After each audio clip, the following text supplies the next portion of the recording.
Company में एक बड़ा प्रमोशन खुला था और उस प्रमोशन के लिए सिर्फ दो नाम सामने आए, रिया और आरव। दोनों ही अपने अपने तरीके से मेहनती थे। दोनों की पहचान और काम के प्रति लगन भी कम नहीं थी। लेकिन इस बार मामला सिर्फ मेहनत का नहीं था। बात थी इज्जत, पहचान और अपने अस्तित्व को साबित करने की। रिया के अंदर एक अजीब सी बेचैनी थी। उसे लगता था कि यह प्रमोशन उसके हाथ से निकल जाएगा। वो जानती थी कि उसने भी उतना ही काम किया है जितना आरव ने, बल्कि कई बार उससे ज्यादा। देर रात तक प्रेजेंटेशन बनाना, क्लाइंट्स को संभालना, हर मुश्किल स्थिति में खुद को साबित करना, उसने कभी पीछे हटना नहीं सीखा था। लेकिन पिछले कुछ हफ्तों में उसने देखा कि बॉस हर मीटिंग में आरव का नाम लेता है, उसकी ईमानदारी और शांत स्वभाव की तारीफ करता है। बॉस, हमें आरव जैसे एम्प्लॉइज चाहिए, कम बोलते हैं, ज्यादा करते हैं। यह सुनकर रिया का दिल जैसे कस गया। उसे लगा जैसे किसी ने उसकी पूरी मेहनत को एक पल में नकार दिया हो। अंदर कुछ टूट गया था और उसी टूटन ने उसके अंदर एक नई जंग छेड़ दी। अब उसके लिए यह प्रमोशन सिर्फ एक पद नहीं था, यह उसकी आत्मसम्मान की लड़ाई बन चुकी थी। वो हर दिन ऑफिस में आरव को देखती, उसके चेहरे की मासूमियत, उसके शांत स्वभाव को देखती और अंदर से जल उठती। उसे लगता कि आरव का ईमानदार चेहरा सिर्फ एक मुखौटा है। शायद वो भी कुछ ऐसा कर रहा है जो सबकी नजरों से बचा हुआ है। लेकिन सच्चाई क्या थी, ये वो खुद भी नहीं जानती थी। बस एक शक था और वो शक अब उसकी सोच पर हावी होने लगा था। धीरे धीरे उसकी इनसिक्योरिटी जहर की तरह फैलने लगी। वो छोटी छोटी बातों में आरव से मुकाबला करने लगी। अगर आरव एक रिपोर्ट पूरी करता तो वो दो करती। अगर क्लाइंट से एक डील लाता तो वो अगले दिन उससे बेहतर डील दिखा देती। लेकिन इसके बावजूद उसे वो शांति नहीं मिल रही थी जिसकी उसे तलाश थी। हर बार उसे लगता कि अरब किसी न किसी तरह उससे आगे निकल जाएगा। कई बार उसने खुद से कहा कि उसे अरब से नहीं, अपने आप से लड़ना चाहिए, लेकिन वो आवाज बहुत कमजोर थी। अंदर का डर और जलन उससे कहीं ज्यादा ताकतवर साबित हो रही थी। अब वो सिर्फ प्रमोशन नहीं चाहती थी, वो चाहती थी कि अरब हार जाए। वो रातों को सो नहीं पाती थी। हर ईमेल, हर मीटिंग, हर बातचीत में उसे सिर्फ एक ही चीज दिखाई देती, अरब की तारीफ और अपनी अनदेखी। उसकी आंखों में अब जुनून था, लेकिन वो जुनून अब काम के लिए नहीं, बदले के लिए था। रिया का दिल अब किसी प्रमोशन से बड़ा खेल खेलने को तैयार हो चुका था। कंपनी में हलचल थी, हर कोई प्रमोशन की बात कर रहा था। रिया और अरब दोनों कंटेंडर्स थे और दोनों ने ही कड़ी मेहनत की थी। अरब हमेशा शांत और ईमानदार रहा, वही उसका सबसे बड़ा गुण था। रिया जानती थी कि अरब को सब पसंद करते हैं, खासकर बॉस। उस दिन मीटिंग रूम में बॉस ने कहा, हमें अरब जैसे एम्प्लॉइज चाहिए, कम बोलते हैं, ज्यादा करते हैं। वो लाइन रिया के दिल में चुभ गई।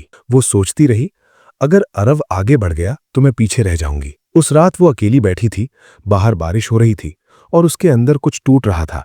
एक शाम उसने अरब से पूछा, अगर तुम्हें प्रमोशन मिला तो क्या तुम मुझे छोड़ दोगे? अरब मुस्कुराया और बोला, पागल हो क्या, मेरे लिए तो ये जॉब भी तुमसे शुरू होती है और तुम पर खत्म। रिया हल्के से मुस्कुराई, लेकिन अंदर उसका दिल हिल चुका था। उसे लगा शायद प्यार में वो कमजोर है, शायद अरब जीत गया तो वो खो जाएगी। उस इनसिक्योरिटी ने उसे धीरे धीरे अंदर से जहरीला बना दिया। उस रात उसने एक फैसला लिया जो उसकी जिंदगी का सबसे बड़ा गुनाह बनने वाला था। शुक्रवार की सुबह ऑफिस में सन्नाटा था। सबकी निगाहें नोटिस बोर्ड पर थीं, जहां प्रमोशन रिजल्ट लगने वाला था। लेकिन ठीक उसी वक्त एचआर के पास एक मेल पहुंचा, रिया की ओर से। उसमें लिखा था कि अरब ने उसे कई महीनों से परेशान किया है, पर्सनल बाउंड्रीज क्रॉस की हैं और उसके काम में अननेसेसरी इंटरफेरेंस करता है। एचआर स्टन रह गया। रिपोर्ट सीधे हायर मैनेजमेंट तक गई। अरब को कुछ समझ नहीं आया। उसे मीटिंग रूम में बुलाया गया और सामने एचआर, बॉस और एक कंप्लेंट फॉर्म रखा गया। मिस्टर अरब, ये आरोप तुम्हारे खिलाफ है, एचआर ने कहा। अरब की सांसें रुक गईं। उसने डिसबिलीफ में रिया की तरफ देखा जो चुपचाप खड़ी थी, आंखें झुकी हुई थीं। उसने कुछ नहीं कहा। वो पल अरब की दुनिया तोड़ गया। ऑफिस में फुसफुसाहट शुरू हो गई।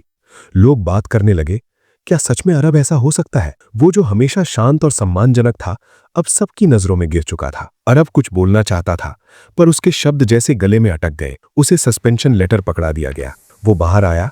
बारिश अब भी चल रही थी। रिया अपने केबिन में बैठी थी, हाथ कांप रहे थे। उसने मिरर में खुद को देखा और उसकी आंखों में गिल्ट था, लेकिन अब लौटना मुमकिन नहीं था। वो जानती थी कि एक बार बोला गया झूठ अब उसके अपने सच को निगलने वाला है। हर दीवार उसे देख रही थी। हर चेहरा जो कभी भाई कहता था अब सस्पेक्ट कह रहा था। और रिया की आंखों में बस एक साया रह गया था, डर का, जो उसकी जीत को भी हार में बदलने वाला था। जब ऑफिस की लाइट्स बुझी, रिया के हाथ कांप रहे थे। वो जानती थी कि उसने उसे गिराया, लेकिन खुद भी कहीं अंदर से टूट गई थी। अरब के नाम का वो आखिरी ईमेल जो उसने डिलीट किया था अब उसकी याद में जलने लगा था। कभी कभी सच्चाई के पास सबूत नहीं होते, पर जब सच्चाई लौटती है तो हर झूठ अपने ही वजन से गिर जाता है। घर पहुंचकर उसने खुद को आईने में देखा। वही चेहरा, वही आंखें, वही इंसान, लेकिन भीतर कुछ टूट चुका था। उसकी नजरों में अब वो चमक नहीं थी जो कभी अपने सपनों और प्यार के लिए हुआ करती थी। अब वहां सिर्फ एक खालीपन था, जैसे किसी ने उसकी रूह से सारी आवाजें खींच ली हों। क्या सच बोलने की इतनी बड़ी सजा होती है? हर दिन किसी अदृश्य अदालत में वो खुद को कटघरे में खड़ा पाता। किसी के पास सबूत थे, किसी के पास कहानियां, पर उसके पास सिर्फ सच्चाई थी। और अब किसी को उसकी परवाह नहीं थी। उसने नौकरी छोड़ दी। वो ऑफिस जहां कभी उसके सपने जिए थे अब बस उसकी हार की गवाही देता था। वो बाहर आया।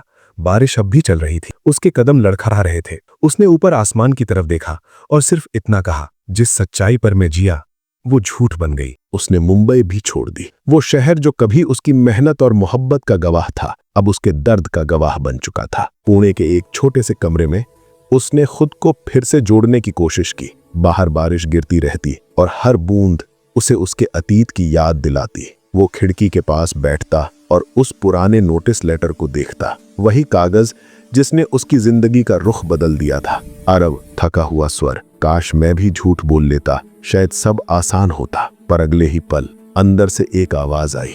अरब, धीरे दृढ़ स्वर में, नहीं, अगर मैं भी झूठ बोल दूं तो फिर मेरे और उनके बीच क्या फर्क रह जाएगा। उसकी आवाज कमजोर थी लेकिन सच्ची थी, और वही उसकी ताकत बन गई। धीरे धीरे उसने समझ लिया कि सच्चाई हारती नहीं, बस वक्त लेती है खुद को साबित करने में। उसके भीतर जो टूटा था वो अब पत्थर नहीं, एक बीज बन रहा था जो एक दिन न्याय के रूप में पनपेगा।